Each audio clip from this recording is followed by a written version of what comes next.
আমরা বন্ধুরা আপনারা কেমন আছেন অবশ্যই কিন্তু কমেন্টে জানাতে পারেন। তো বন্ধুরা এমন একটি ঘটনা ঘটেছে যেখানে কিন্তু জানা যাচ্ছে যে পশ্চিমবঙ্গের এসআইআর নিয়ে কিন্তু জ্ঞানেশ কুমার বা নির্বাচন কমিশনার জ্ঞানেশ কুমার কিন্তু খুশি নন। কেন খুশি নন একটু কারণটা আমি আপনাদের একটু জানাতে চাই। আপনারা দেখতে পাচ্ছেন আমার স্ক্রিনে খবরের কাগজ, সেখানে লেখা রয়েছে দেখুন, যে কারণে খুশি নন সে মূল যে কারণ সেটা আপনাদের একটু শোনাচ্ছি আমি।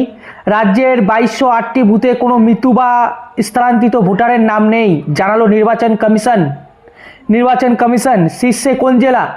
সমস্ত জেলার নাম আমি দেখাবো যে কোন কোন জেলা। তার মানে কী বোঝা যাচ্ছে, 2208টি এমন বুথ রয়েছে, এই সংখ্যাটা কিন্তু কম নয়, 2208টি, যেখানে বলা হচ্ছে কোনো মৃত্যু ব্যক্তির বা ভোটারের নাম পাওয়া যায়নি এবং অবৈধ বাংলাদেশের নাম পাওয়া যায়নি।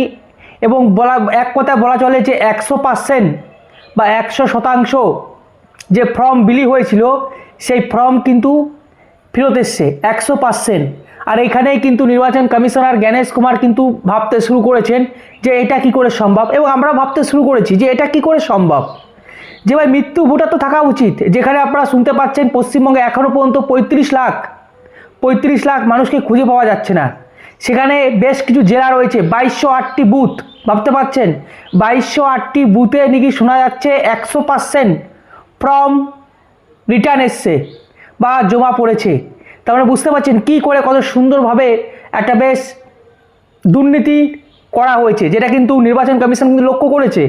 তার সেই কারণে কিন্তু আরও দিন বাড়িয়ে দিয়েছে। আপনারা জানেন যে এসআইআর ফর্ম জমা দেওয়ার দিন কিন্তু আরও বেড়ে গেছে। এবং আবার নতুন করে একটা ঘটনা হয়েছে, নতুন করে কিন্তু এই যে যেখানে 100% ফর্ম ফেরত এসছে সেখানে কিন্তু নতুন করে আবার তদন্ত হবে বা স্ক্রুটিনি হবে, যাকে বলা হচ্ছে নতুন করে আবার স্ক্রুটিনি হবে। কারণ একটা ভাবার বিষয়, যেখানে বিহারে যেখানে 65 লাখ ভোটার কার্ড বাদ হয়েছিল, সেখানে পশ্চিমবঙ্গে 35 লাখ এখনো পর্যন্ত খুঁজে পাওয়া যাচ্ছে না। এছাড়া এই সমস্ত জেলায় এই যে বুথ 2208টি বুথ, সেখানে বলা হচ্ছে কোনো মৃত ব্যক্তি নেই, কোনো ভোটার নেই, এবং এটা কি করে সম্ভব। এবং শীর্ষে কোন জেলা, নামগুলো শুনবেন, শীর্ষে কোন জেলা, চলুন আপনাদের একটু নামটা আমি দেখিয়ে দিই আপনাদের। এটা আমারও প্রশ্ন, আপনারাও অবাক হয়ে যাবেন যে নামটা কোন জেলা, কোন কোন জেলায় রয়েছে, ভালো করে শুনবেন। সাউথ 24 পরগনা,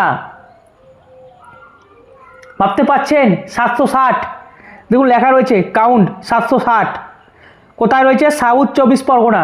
মানে 100%ই ফর্ম সেখানে কিন্তু ফিরে এসছে। ভাবতে পাচ্ছেন তো, ব্যাপারটা বুঝে নেওয়ার আছে। সাউথ 24 পরগনা, তাহলে খবরের চ্যানেলে কি মিথ্যা কিছু দেখাচ্ছে যে এত অবৈধ বাংলাদেশিরা পশ্চিমবঙ্গ বা ভারতবর্ষ ছেড়ে পালাচ্ছে? তাহলে সেই সমস্ত লোকেরা কোথায় ছিল? তাদের নামগুলো তাহলে কী করে কী করে 100% ফর্ম আবার ফেরত গেল, এটা একটু ভাবার বিষয়। তারপরে দেখুন পুরুলিয়া, মুর্শিদাবাদ, মালদা, নদিয়া, বাঁকুড়া, হাওড়া, পূর্ব মেদিনীপুর, বীরভূম, নর্থ 24 পরগনা, তারপরে জলপাইগুড়ি, হুগলি, দক্ষিণ দিনাজপুর, পশ্চিম মেদিনীপুর, উত্তর দিনাজপুর, পূর্ব বর্ধমান, আলিপুরদুয়ার, কোচবিহার, দার্জিলিং, কালিম্পং, কলকাতা নর্থ, পশ্চিম বর্ধমান। এবং টোটাল যদি হিসাব করি, আপনারা দেখতে পাচ্ছেন স্ক্রিনে সমস্ত কিন্তু লেখা রয়েছে। যদি কাউন্ট করেন 760, 228, 226, 216, 130, 101, 94, 90, 86, 82, 56, 54, 40, 15, 11, 9, 3, 2, 2, 1, 1, টোটাল হচ্ছে 2208টি বুথ। 2208টি বুথ, ভাবতে পারছেন 2208টি বুথে বলা হচ্ছে 100% ফর্ম রিটার্ন এসছে। সেখানে কোনো মৃত ব্যক্তির নাম নেই, সেখানে কোনো অবৈধ লোকের নাম নেই। এটা তো ভাই তখনই প্রশ্ন ওঠে কী করে সম্ভব, ভাবার বিষয়। এবং আমার সবথেকে একটু খারাপ লেগেছে, এখানে দেখুন নির্বাচন কমিশন যে কাজটি করার কথা ছিল, কার্যত নির্বাচন কমিশনের কিছু একটা গাফলতি আছে। কেন বলছি গাফলতি আছে, কারণ এই যে লিস্টটা বার করেছে আপনারা দেখতে পাচ্ছেন আমার স্ক্রিনে, এখানে কিন্তু কোন বুথের সেই বুথের নাম উল্লেখ করা উচিত ছিল। এই যে সাউথ 24 পরগনা, কোন বুথে কত পার্সেন্ট জমা পড়েছে, এই একটা লিস্ট কিন্তু বের করা উচিত ছিল, কিন্তু সেটা করেনি। কার্যত এসএসসির মতনই একটা কাজ করেছে। এসএসসি যারা ওই দাগি মানে শিক্ষক বেরিয়েছিল, আপনারা জানেন, সেখানে খালি নাম দিয়েছিল, কিন্তু কোথাকার কোন মাস্টার, কোন বিষয়ের মাস্টার, এই সমস্ত কিছু ঠিকানা দিয়েছিল না। ঠিক একই কাজ করেছে এখানে নির্বাচন কমিশনার, খালি বলে দিয়েছে যে সাউথ 24 পরগনা 760 বা বুথ ধরে ধরে নাম দেওয়া উচিত ছিল, কারণ আমাদের সাধারণ জনগণেরও দেখা উচিত যে 100% যে এনুমারেশন ফর্ম সেটা কী করে ফেরত গেল, 100% কী করে ফেরত গেল, তাহলে কি জল মিশানো হলো, এটা কিন্তু করা উচিত ছিল। কিন্তু আমি দেখতে পাচ্ছি যে কার্যত যে নির্বাচন কমিশনার আছে তিনিও কিন্তু ঠিকঠাক আমার মনে হচ্ছে না দায়িত্ব পালন করছে, কারণ এটা সাধারণ মানুষের সামনে আসা উচিত যে কোন বুথে কত লোক ফর্ম জমা দিল। 760, ভাবতে পারছেন 100% লোক ফর্ম জমা দিয়েছে, এটা কিন্তু ভাবার বিষয়। তো এখান থেকে কিন্তু প্রশ্ন উঠেছে যে পশ্চিমবঙ্গে আদেও কি স্বচ্ছতার সঙ্গে এসআইআর হচ্ছে, নাহলে এই যে খবরের চ্যানেলে এত দেখাচ্ছে অবৈধ বাংলাদেশি, আরে ভাই যেখানে 18 লক্ষ পর্যন্ত এখনও শোনা যাচ্ছে যে 18 লক্ষ ভোটার বাদ হয়েছে, মৃত ব্যক্তির নাম বাদ হয়েছে, তাহলে আমার প্রশ্ন হচ্ছে এই যে 2208টি বুথ রয়েছে, এই 2208টি বুথে কি একজনেরও কি মৃত ভোটার নেই, একজনও কি মৃত্যু ব্যক্তি নেই যার নাম আছে লিস্টে? এটা তো খুঁজে দরকার, এবং সাধারণ মানুষের খোঁজা দরকার যে এটা কি হলো, 100% কি করে সম্ভব? এটা কোনোদিন সম্ভব হতে পারে না। এটা কি কোনোদিন সম্ভব হতে পারে যে 100% ভাই? আর জেলাগুলোর নাম তো বললাম, সাউথ 24 পরগনা, ভাবতে পারছেন তো, দক্ষিণ 24 পরগনা, ভাবতে পারছেন, সেখানে বলছে যে 100% ফর্ম ফিরে এসছে, সেখানে কোনো মৃত্যু ব্যক্তি নেই, কোনো অবৈধ লোক নেই। এটা কি মানে আমি কি বলবো, আপনারা কমেন্টে জানান।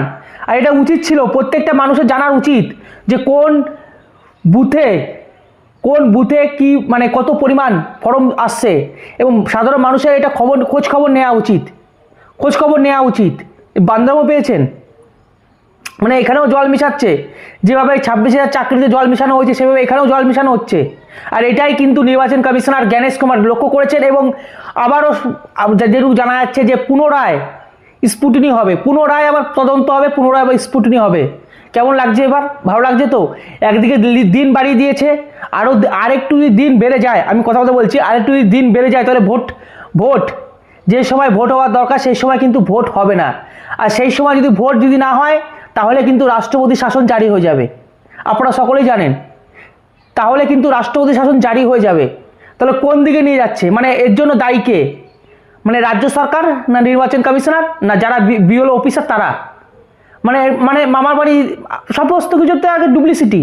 100% ফর্ম কোনোদিন জমা হতে পারে পশ্চিমবঙ্গে, এটা আমি চ্যালেঞ্জ নিয়ে বলতে পারি, কোনো জেলাতে হবে না। যেখানে বিহারে হয়নি, যেখানে হয়নি 75 লক্ষ নাম বাদ গেছে, সেখানে পশ্চিমবাংলা বললেই মেনে যাবে যে 100% ফর্ম জমা পড়ে গেছে।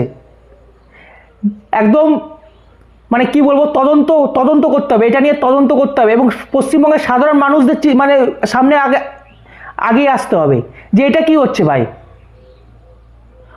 যে জিনিসটা হওয়ার দরকার স্বচ্ছতার সঙ্গে, সেই জিনিসটা তো মানে কি বলবো, স্বচ্ছতার সঙ্গে তো হচ্ছে না।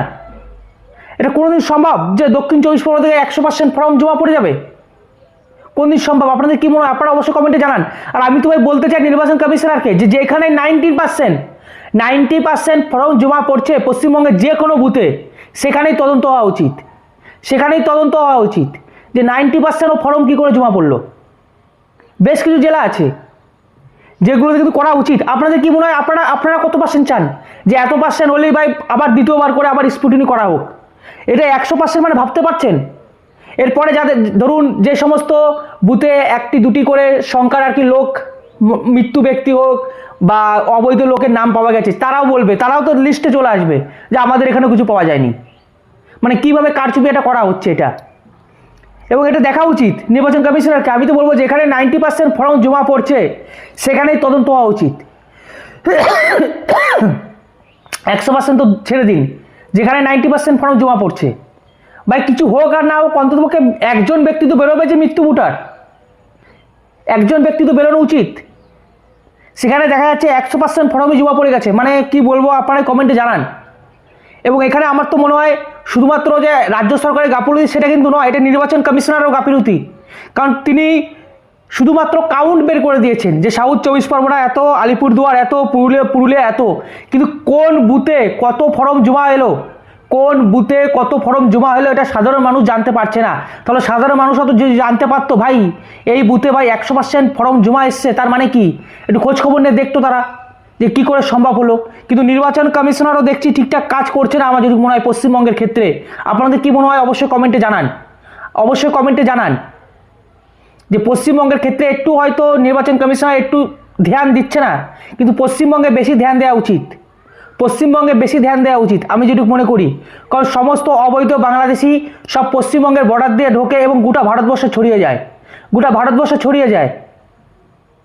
পশ্চিমবঙ্গ দিয়ে সব থেকে বেশি ঢোকে। এখন অনেকেই বলবেন যে মণিপুর দিয়েও ঢুকতে পারে, কিন্তু সব থেকে বেশি যেখান থেকে ঢুকে সেটা হচ্ছে পশ্চিমবঙ্গ, সব থেকে বেশি। তাই এটা ভাবা উচিত যে 100% কী করে ইমিগ্রেশন ফর্ম ভাই ফেরত এলো, এটা ভাবা উচিত এবং তদন্ত হওয়া উচিত। এবং আমি তো আবার বলছি যে 90% ফর্ম জমা পড়লে সেখানে তদন্ত হওয়া উচিত। আপনাদের কি মনে হয় অবশ্যই আপনারা কমেন্টে জানান। তো রাখছি বন্ধুরা, ভালো থাকুন, সুস্থ থাকুন, রাম রাম, ভারত মাতা কি জয়, বন্দে মাতরম।